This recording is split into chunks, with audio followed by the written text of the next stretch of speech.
ஆதியாகமம் 1:1 கூறுகின்றபடி வானங்களையும் பூமியையும் கடவுள் நேரடியாக படைத்தாரா? அடுத்ததாக, ஏவாள் பாம்பினால் ஏமாற்றப்பட்டாரா அல்லது சாத்தானால் ஏமாற்றப்பட்டாரா? இந்த கேள்விகளுக்கான பதிலை நாம் இந்த காணொலி வாயிலாக பார்க்க இருக்கின்றோம்.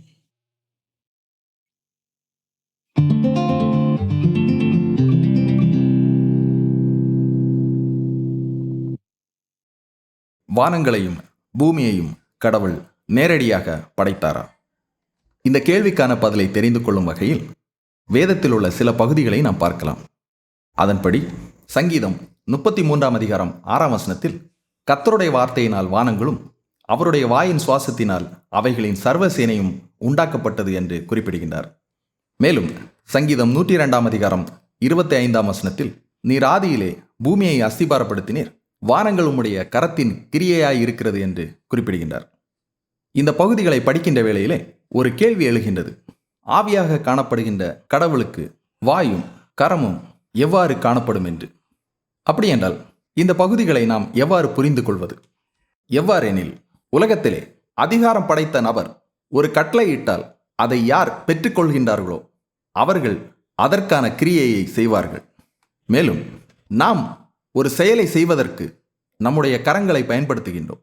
ஆனால் ஆவியாக காணப்படுகின்ற கடவுள் அவ்வாறு செயல்படுவதில்லை. மாறாக தாம் தம்முடைய அதிகாரத்தினால் படைத்தார் என்பதை நாம் புரிந்து கொள்ளும் வகையிலே கர்த்தருடைய வார்த்தையினால் வானங்களும் அவைகளின் சர்வசேனையும் உண்டாக்கப்பட்டது என்று குறிப்பிடுகின்றார். மேலும் தாமாகவே வானங்களை படைத்ததை நாம் புரிந்து கொள்ளும் வண்ணமாக மனிதன் தன்னுடைய கரங்களினாலே கிரியையை செய்வது போல அவரும் செயல்பட்டார் என்று சங்கீதக்காரன் குறிப்பிடுகின்றார். அடுத்ததாக நீதிமொழிகள் 3:19 கடவுள் இந்த பூமியை தன்னுடைய ஞானத்தினால் அஸ்திபாரப்படுத்தினார் என்றும் தன்னுடைய புத்தியினாலே வானங்களை ஸ்தாபித்தார் என்றும் குறிப்பிடுகின்றார். மேலும் எரேமியா 10:12 கடவுள் இந்த பூமியை தம்முடைய வல்லமையினால் உண்டாக்கினார் என்றும் இந்த பூச்சக்கரத்தை தம்முடைய ஞானத்தினால் படைத்தார் என்றும் வானத்தை தம்முடைய அறிவினால் விரித்தார் என்றும் குறிப்பிடுகின்றார். அதாவது தம்முடைய ஞானம், புத்தி, அறிவு, வல்லமையினால் இவைகளை படைத்தார் என்று இந்த பகுதியிலே குறிப்பிடுகின்றார். மேலும் ஏசாயா 44:24 நான் ஒருவராய் வானங்களை விரித்து நானே பூமியை பரப்பினவர் என்றும் ஏசாயா 45:12 நான் பூமியை உண்டு பண்ணி நானே அதன் மேல் இருக்கிற மனுஷனை சிருஷ்டித்தேன், என் கரங்கள் வானங்களை விரித்தன, அவைகளின் சர்வசேனையும் நான் கட்டளையிட்டேன் என்று குறிப்பிடுகின்றார். அப்படியென்றால் இந்த பகுதிகளில் நானே வானத்தையும் பூமியையும் அதில் காணப்படுகின்ற அனைத்தையுமே படைத்தேன் என்று குறிப்பிடுகின்றார். இவை எல்லாவற்றிலும் இருந்து பார்க்கின்ற வேளையிலே வானங்களையும் பூமியையும் கடவுள் நேரடியாக படைத்தாரா என்கிற பொழுது ஆம், நேரடியாக படைத்திருக்கின்றார். அடுத்ததாக, ஏவாள் பாம்பினால் ஏமாற்றப்பட்டாரா அல்லது சாத்தானால் ஏமாற்றப்பட்டாரா? இந்த கேள்வி ஆதியாகமத்தினுடைய 3 எழுகின்றது. அதிலே தேவனாகிய கர்த்தர் உண்டாக்கின சகல காட்டு ஜீவன்களை பார்க்கலும் சர்ப்பமானது தந்திரமுள்ளதாய் இருந்தது என்று குறிப்பிடுகின்றார். அதாவது சகல காட்டு ஜீவன்களை பார்க்கலும் இந்த பாம்பு தந்திரமுள்ளது என்று குறிப்பிடுகின்றார். சர்ப்பம் என்ற சொல்லானது பாம்பை குறிக்கும் பொதுவான சொல்லாகும். அடுத்ததாக, இந்த பாம்பு ஸ்திரீயினுடைய மனதிலிருந்து சில வார்த்தைகளை வெளிக்கொணரும்படி கேள்வி எழுப்புகின்றது. அதாவது தேவன் இந்த தோட்டத்தில் உள்ள சகல விருட்சங்களின் கனியை நீங்கள் புசிக்க வேண்டாம் என்று விலக்கினாரா என்று கேள்வி எழுப்புகின்றது.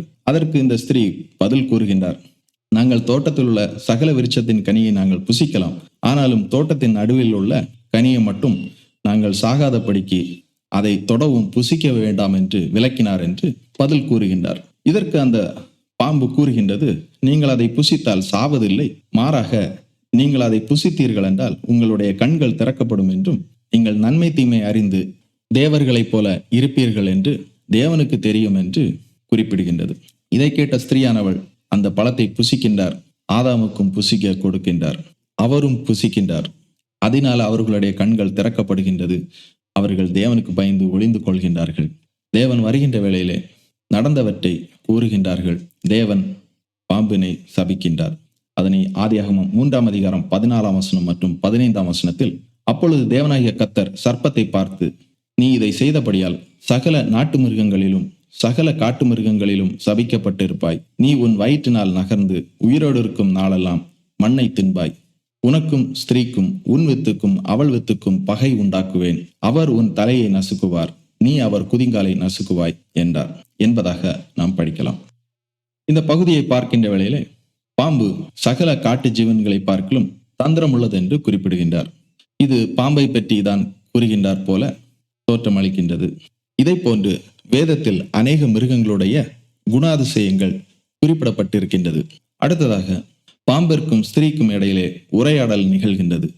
பாம்பு உரையாட சாத்தியம் இருக்கிறதா என்றால் வேதத்திலே பிலேயாமுடன் கழுதை பேசியதாக பார்க்கின்றோம். ஆகையினால் சில சந்தர்ப்பங்களில் சாத்தியம் உள்ளதென்று நாம் புரிந்து கொள்ளலாம். அடுத்ததாக தேவன் சபிக்கின்றார். உன் வயிற்றினால் நீ வலம் வருவாய் என்றும் நீ மண்ணை தின்பாய் என்றும் குறிப்பிடுகின்றார். பாம்பு மண்ணை உண்ணுமா? மண்ணை உண்பதில்லை. ஆகையினால் இந்த இடத்தில் சிறு கேள்வி நமக்கு எழுகின்றது.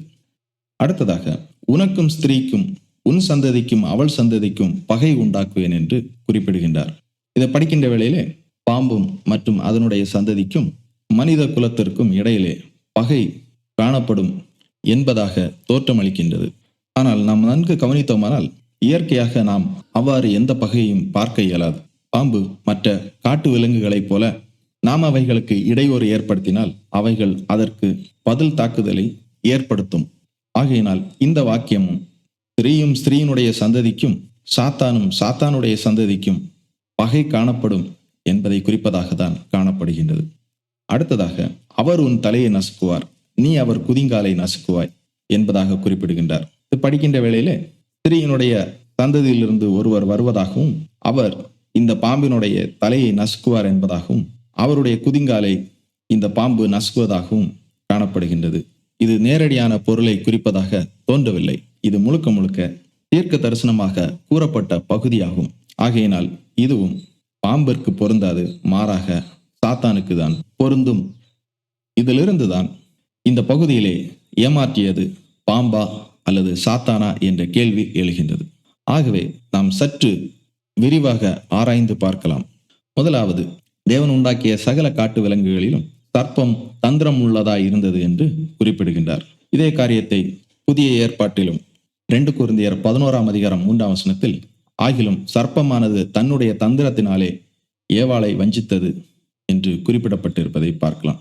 ஆனால் மத்தேயு 10 அதிகாரம் 16 கவனித்தோமானால், நீங்கள் ஓநாய்களுக்கிடையில் அகப்பட்ட வெள்ளாட்டினை போல இருப்பீர்கள், எனவே பாம்புகளைப் போல சாதுரியமாயிருங்கள், ஆனால் புறாவை போல கபடற்றவர்களாய் இருங்கள் என்பதாக நாம் படிக்கின்றோம். இந்த பாம்பினுடைய சாதுரியம் என்னவென்றால், அவைகளுக்கு இடையூறு ஏற்படுகின்ற வேளையிலே அவைகள் எதிர்த்து நிற்கும். அவைகளால் தாக்க இயலும் என்றால் தாக்கிவிடும், இல்லை என்றால் பின்வாங்கி அமைதியாக சென்றுவிடும். இத்தன்மை உடையது என்பதாக ஆய்வாளர்கள் குறிப்பிடுகின்றார்கள். ஆகையினால் முந்தின பகுதியிலே தந்திரம் உள்ளது என்பதாக பார்த்தோம். இங்கே சந்தர்ப்ப சூழலுக்கு ஏற்றவாறு நடந்து கொள்ளும் என்பதாக பார்க்கின்றோம். பாம்பு தந்திரம் உள்ளதா அல்லது சாதுரியம் உள்ளதா என்ற கேள்வி எழுகின்றது. அடுத்ததாக சகல காட்டு மிருகங்களையும் நாட்டு மிருகங்களையும் குறித்து கூறுகின்ற வேளையிலே அவைகளுடைய படைப்பை தேவன் நல்லதென்று கண்டார் என்று குறிப்பிடுகின்றார். இதற்குள் பாம்பும் அடங்கும். நல்லதென்று காணப்பட்ட மிருகம் எப்படி கெடுதல் செய்தது? இந்த பாம்பை குறித்து தந்திரம் உள்ளதென்றும் சாதுரியம் உள்ளதென்றும் இவைகள் படைக்கப்படும் பொழுது நல்லதென்று கண்டார் என்று குறிப்பிடப்பட்டுள்ளதினால் இந்த பகுதியை தற்சமயம் கேள்வியாக வைத்து நாம் கடந்து செல்வோம். அடுத்ததாக பாம்பிற்கும் ஸ்திரீக்கும் இடையிலே நடக்கின்ற உரையாடலை நாம் கவனித்தோமானால், பாம்பிற்கு எப்படி தெரியும் தேவன் இந்த கனியை நீங்கள் புசிக்க கூடாது என்று கூறினார் என்று? ஒருவேளை நாம் நினைக்கலாம், இதை தேவன் கூறுகின்ற வேளையிலே இந்த பாம்பு கேட்டிருக்கலாம் என்று. ஆனால் இந்த பாம்பு கூறுகின்ற மறு உத்தரவை கவனித்து பாருங்கள். நீங்கள் சாகவே சாவதில்லை என்றும், நீங்கள் இதை புசிக்கும் நாளிலே உங்கள் கண்கள் திறக்கும் என்றும், நீங்கள் நன்மை தீமை அறிந்து தேவர்களைப் போல இருப்பீர்கள் என்று தேவன் அறிவார் என்பதாக குறிப்பிடுகின்றது.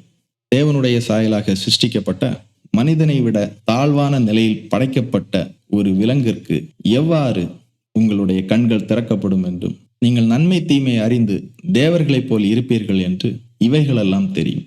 ஆகவே இந்த வாக்கியத்திலிருந்து நாம் தெளிவாக புரிந்து கொள்ளலாம், இந்த வாக்கியங்கள் சாத்தானுடைய வாக்கியங்கள். ஏனென்றால் மனிதனை விட தேவனால் உயர்வாக படைக்கப்பட்டவன். ஆகவே இந்த வாக்கியங்கள் சாத்தானுடையதுதான். மேலும் சாத்தான் பாம்பிற்குள் உட்புகுந்திருக்கலாம் என்று நாம் நினைக்கலாம். அவ்வாறு சாத்தான் மிருகத்திற்குள் புகுந்தால் அந்த மிருகங்கள் மாண்டு போனதாக வேதத்தில் லூக்கா 8:33 நாம் படிக்கலாம். ஆகவே இந்த விடயமும் கேள்வியாகத்தான் காணப்படுகின்றது. அடுத்ததாக தேவனுடைய சாபத்தை நாம் உற்று நோக்கலாம். அதிலே நீ உன் வயிற்றினால் வலம் வருவாய் என்றும் நீ மண்ணை உண்பாய் என்றும் சர்ப்பத்தை பார்த்து கூறுகின்றார். இதை புரிந்து கொள்ளும் வகையிலே சில வசன பகுதிகளை நாம் பார்க்கலாம். முதலாவது ஏசாயா 65:25 கவனித்தோமானால், புழுதி சர்ப்பத்துக்கு இரையாகும் என்று குறிப்பிடுகின்றார். இந்த வசனம் முன்னர் குறிப்பிடப்பட்டுள்ளதற்கு ஒத்த கருத்து உடையதாக இருக்கின்றது. ஆகிலும் பாம்பு மண்ணை உண்ணுமா என்றால் நிச்சயம் உண்ணாது. ஆகையினால் மேலும் சில வசனங்களை பார்க்கலாம். சங்கீதம் 72:9 வனாந்திரத்தார் அவருக்கு முன்பாக குனிந்து வணங்குவார்கள், அவருடைய சத்துருக்கள் மண்ணை நக்குவார்கள். இங்கே கவனித்தோமானால் சத்துருக்களினுடைய வீழ்ச்சியை அவருடைய சத்துருக்கள் மண்ணை நக்குவார்கள் என்று குறிப்பிடுகின்றார். இதை போன்று ஏசாயா 49:23 தரையிலே முகங்குப்புற விழுந்து உன்னை பணிந்து உன் கால்களின் தூளை நக்குவார்கள், நான் கர்த்தர், எனக்கு காத்திருக்கிறவர்கள் வெட்கப்படுவதில்லை என்பதை அப்பொழுது அறிந்து கொள்வாய் என்பதாக படிக்கின்றோம். இங்கேயும் தோல்வியுற்ற நிலையை தரையிலே முகங்குப்புற விழுந்து உன்னை பணிந்து உன் கால்களின் தூளை நக்குவார்கள் என்று குறிப்பிடுகின்றார். மேலும் மீகா 7:16 மற்றும் 17 புறஜாதிகள் கண்டு தங்களுடைய எல்லா பராக்கிரமங்களையும் குறித்து வெட்கப்படுவார்கள், கையை வாயின் மேல் வைத்துக் கொள்வார்கள், அவர்கள் காதுகள் செவடாய் போகும், பாம்பை போல மண்ணை நக்குவார்கள், பூமியின் ஊறுவனவற்றைப் போல தங்கள் மறைவிடங்களிலிருந்து நடுநடுங்கி புறப்படுவார்கள், நமது தேவனாகிய கர்த்தரிடத்திற்கு திகிலோடே சேர்ந்து உனக்கு பயப்படுவார்கள் என்பதாக படிக்கின்றோம். இங்கே தோல்வி உற்ற நிலையை பாம்பை போல மண்ணை நக்குவார்கள் என்றும், பயப்படுவதை குறித்து பூமியின் ஊறுவனவற்றைப் போல தங்கள் மறைவிடங்களிலிருந்து நடுநடுங்கி புறப்படுவார்கள் என்பதாக குறிப்பிடுகின்றார். ஆகவே பயத்தையும் தோல்வியுற்ற நிலையைத்தான் இந்த வசனங்கள் குறிப்பிடுகின்றது. இப்பொழுது நாம் மீண்டும் ஏசாயா 65:25 படித்தோமானால், ஓனாயும் ஆட்டுக்குட்டியும் ஒருமித்து மேயும், சிங்கம் மாட்டை போல் வைக்கோல் தின்னும், புழுதி சர்ப்பத்துக்கு இரையாகும், என் பரிசுத்த பர்வதம் எங்கும் அவைகள் தீங்கு செய்வதும் இல்லை, கேடு உண்டாக்குவதும் இல்லை என்று கர்த்தர் சொல்கிறார் என்பதாக நாம் படிக்கின்றோம். அதாவது என்னுடைய பரிசுத்த பர்வதத்தில் சமாதானம் இருக்கும் என்றும் அங்கு தீங்கு இல்லை என்றும், இவ்வாறு எப்பொழுது நிகழ்கின்றதோ அந்த காலத்தில் இந்த சாத்தான் தோல்வி உருவான் என்பதை இந்த பகுதி குறிப்பிடுகின்றது. ஆகவே இந்த சாபம் யாரைத்தான் சாரும் என்றால் சாத்தானைத்தான் சாரும். அடுத்ததாக உனக்கும் ஸ்திரீக்கும் உன் சந்ததிக்கும் அவள் சந்ததிக்கும் பகையை உண்டாக்குவேன் என்று குறிப்பிடுகின்றார். இதனை புரிந்து கொள்ளும் வகையிலே சில பகுதிகளை படிக்கலாம். யோவான் 8:44 நீங்கள் உங்கள் பிதாவாகிய பிசாசினால் உண்டானவர்கள், உங்கள் பிதாவினுடைய இச்சைகளின்படி செய்ய மனதாயிருக்கிறீர்கள். அவன் ஆதி முதற்கொண்டு மனுஷ கொலை பாதகனாய் இருக்கிறான். சத்தியம் அவனிடத்தில் இல்லாதபடியால் அவன் சத்தியத்திலே நிலை நிற்கவில்லை. அவன் பொய்யனும் பொய்க்கு பிதாவுமாய் இருக்கிறபடியால் அவன் பொய் பேசும்போது தன் சொந்தத்தில் எடுத்து பேசுகிறான் என்பதாக படிக்கின்றோம். இந்த பகுதி இயேசு கிறிஸ்து தம்மை கொலை செய்ய வகை தேடின யூதர்களிடம் கூறியது. அவனும் ஆதி முதற்கொண்டு மனுஷ கொலை பாதகனாய் இருக்கின்றான், இவர்களும் அவனை போன்று கொலை செய்ய எத்தனிப்பதினாலும் நீங்கள் உங்கள் பிதாவாகிய பிசாசினால் உண்டானவர்கள் என்று குறிப்பிடுகின்றார். இதிலிருந்து அவனுடைய சந்ததி யார் என்றும் ஸ்திரீயினுடைய சந்ததி யார் என்றும் நாம் புரிந்து கொள்ளலாம். அதே போன்று இந்த பகுதியிலே நீதியை பின்பற்றுகின்றவர்களுக்கும் அநீதியை பின்பற்றுகின்றவர்களுக்கும் இடையிலே பகை காணப்படுகிறது என்பதையும் இங்கே நாம் கவனிக்கலாம். மேலும் 1 யோவான் 3:10 இதனாலே தேவனுடைய பிள்ளைகள் இன்னார் என்றும் பிசாசின் பிள்ளைகள் இன்னார் என்றும் வெளிப்படும், நீதியை செய்யாமலும் தன் சகோதரனில் அன்பு கூறாமலும் இருக்கிற எவனும் தேவனால் உண்டானவன் அல்ல என்பதாக தேவனுடைய பிள்ளைகள் யார் என்றும் பிசாசினுடைய பிள்ளைகள் யார் என்றும் பிரித்து கூறுவதை நாம் இங்கே கவனிக்கலாம். அடுத்ததாக எபேசியர் 6:12 ஏனெனில் மாம்சத்தோடும் இரத்தத்தோடும் அல்ல, துரைத்தனங்களோடும் அதிகாரங்களோடும் இப்பிரபஞ்சத்தின் அந்தகார லோகாதிபதிகளோடும் வான மண்டலங்களில் உள்ள பொல்லாத ஆவிகளின் சேனைகளோடும் நமக்கு போராட்டம் உண்டு என்று இங்கே குறிப்பிடுகின்றார்.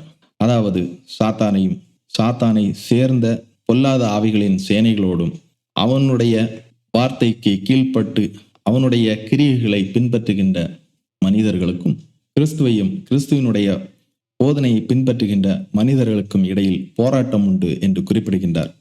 இதனால் போராட்டம், பகையினால் இந்த போராட்டம் காணப்படுகிறது என்பதை குறிப்பிடுகின்றார். ஆகையினால் உனக்கும் ஸ்திரீக்கும் உன் சந்ததிக்கும் அவள் சந்ததிக்கும் பகையை உண்டாக்குவேன் என்பது மனித குலத்துக்கும் சாத்தான் மற்றும் அவனை பின்பற்றுகின்றவர்களுக்கு இடையிலே காணப்படுகின்ற பகையை குறித்துதான் இங்கே குறிப்பிடுகின்றார். இதற்கும் பாம்பிற்கும் சம்பந்தம் இல்லை. அடுத்ததாக, அவர் உன் தலையை நசுக்குவார், நீ அவர் குதிங்காலை நசுக்குவாய் என்பதாக படிக்கின்றோம். இதை புரிந்து கொள்ளும் வகையில் எபிரேயர் 2:14 மற்றும் 15 ஆதலால் பிள்ளைகள் மாம்சத்தையும் இரத்தத்தையும் உடையவர்களாயிருக்க அவரும் அவர்களைப் போல மாம்சத்தையும் இரத்தத்தையும் உடையவரானார். மரணத்துக்கு அதிகாரியாகிய பிசாசானவனை தமது மரணத்தினாலே அழிக்கும்படிக்கும் ஜீவகாலமெல்லாம் மரண பயத்தினாலே அடிமைத்தனத்திற்குள்ளானவர்கள் யாவரையும் விடுதலை பண்ணும் படிக்கும் அப்படியானார் என்பதாக நாம் படிக்கின்றோம். அதாவது தன்னுடைய மரணத்தினாலே பிசாசினுடைய தலையை அவர் நசுக்குகின்றார். இதனால் அவர் மரணமடைய வேண்டியது இருந்தது. ஆனால் தேவனால் மீண்டும் அவர் உயிரோடு எழுப்பப்படுகின்றார். ஆகையினால் இந்த பகுதியும் கிறிஸ்துவுக்கும் சாத்தானுக்கும் இடையிலான காரியத்தை தான் குறிப்பிடுகின்றது. ஆகையினால் அங்கே காணப்பட்ட உரையாடல் ஆகட்டும், சாபமாகட்டும், அதன் பின்னர் கூறப்பட்ட பகையாகட்டும், தீர்க்க தரிசனமாகட்டும், இவை அனைத்துமே சாத்தானை குறித்து தான் கூறுகின்றது. அப்படியானால் இந்த பாம்பை குறித்து தந்திரம் உள்ளதென்றும் சாதுரியம் உள்ளதென்றும் இவைகள் படைக்கப்படும் பொழுது நல்லதென்று கண்டார் என்று குறிப்பிடப்பட்டுள்ளதை நாம் எவ்வாறு புரிந்து கொள்வது? இதைத்தான் 2 கொரிந்தியர் 11:3 நாம் பார்க்கின்றோம். இதற்கு பதில் தரும் விதமாக வெளிப்படுத்தல் 12:9 உலகம் அனைத்தையும் மோசம் போக்குகிற பிசாசு என்றும் சாத்தான் என்றும் சொல்லப்பட்ட பழைய பாம்பாகிய பெரிய வலு சர்ப்பம் தள்ளப்பட்டது என்பதாக நாம் படிக்கின்றோம். அதாவது பாம்பு பாம்பு என்று நாம் வேதத்தினுடைய துவக்க முதலே கேள்விப்பட்டோம் அல்லவா? அந்த பழைய பாம்பு வேறு யாரும் அல்ல, சாத்தான் என்று இந்த வசனம் நேரடியாக நமக்கு பதில் தருகின்றது. அப்படியானால் ஆதியாகமம் 3:1 கூறப்பட்டுள்ள பாம்பிற்கும் பாம்பை போல் சாதுரியமாய் இருங்கள் என்று கூறப்பட்ட பாம்பிற்கும் சம்பந்தமில்லை. அதை போன்று நல்லதென்று காணப்பட்ட பாம்பை உள்ளடக்கிய விலங்குகளுக்கும் இங்கே கூறப்பட்டுள்ள பாம்பிற்கும் சம்மதமில்லை. இது முழுக்க முழுக்க சாத்தானை தான் குறிப்பிடுகின்றது. அப்படியானால் இந்த சாத்தான் ஏதேன் தோட்டத்தில் இருந்தானா? இதற்கு பதிலாக எசேக்கியேல் 28:13 கடவுளின் தோட்டமாகிய ஏதேனில் இருந்தா என்று குறிப்பிடுகின்றார். இந்த பகுதி தீருவினுடைய ராஜாவுக்கு எதிராக கூறப்பட்டிருந்தாலும் தீருவினுடைய ராஜா ஏதேன் தோட்டத்தில் இருந்ததில்லை. இந்த பகுதி சாத்தானுடைய வீழ்ச்சியை குறித்து தீருவினுடைய ராஜாவை ஒப்புமைப்படுத்தி கூறப்பட்டிருப்பதை நாம் படித்து பார்த்தோமானால் கவனிக்கலாம். அதை போன்று இவனுடைய தந்திரத்தை குறித்து வேதத்தினுடைய பல பகுதிகளை பார்க்கலாம். 2 கொரிந்தியர் 2:11 சாத்தானாலே நாம் மோசம் போகாதபடிக்கு அப்படி செய்தேன், அவனுடைய தந்திரங்கள் நமக்கு தெரியாதவைகள் அல்லவே என்றும் எபேசியர் 6:11 நீங்கள் பிசாசின் தந்திரங்களோடு எதிர்த்து நிற்க திராணி உள்ளவர்களாகும்படி தேவனுடைய சர்வாயுத வர்க்கத்தையும் தரித்து கொள்ளுங்கள் என்று இங்கே குறிப்பிடுகின்றார். அதாவது சாத்தான் தான் தந்திரம் உடையவன் என்று தெளிவாக குறிப்பிடுகின்றார். ஆகையினால் சகல காட்டு ஜீவன்களை பார்க்கலும் தந்திரம் உள்ளதாய் இருந்தது என்று சாத்தானை குறித்துதான் குறிப்பிட்டு இருக்கின்றார். மேல்காணும் பகுதியிலிருந்து ஏவாள் சாத்தானால் ஏமாற்றப்பட்டிருக்கின்றார் என்பதாக நாம் புரிந்து கொள்ளலாம். ஆதாம் 930 ஆண்டுகள் வாழ்ந்தார். அது அவனுடைய படைப்பில் இருந்தா அல்லது அவன் பாவம் செய்ததில் இருந்தா? அடுத்ததாக காயினின் மனைவி யார்? இந்த கேள்விகளுக்கான பதிலை நாம் அடுத்த காணொளியிலே நாம் பார்க்கலாம்.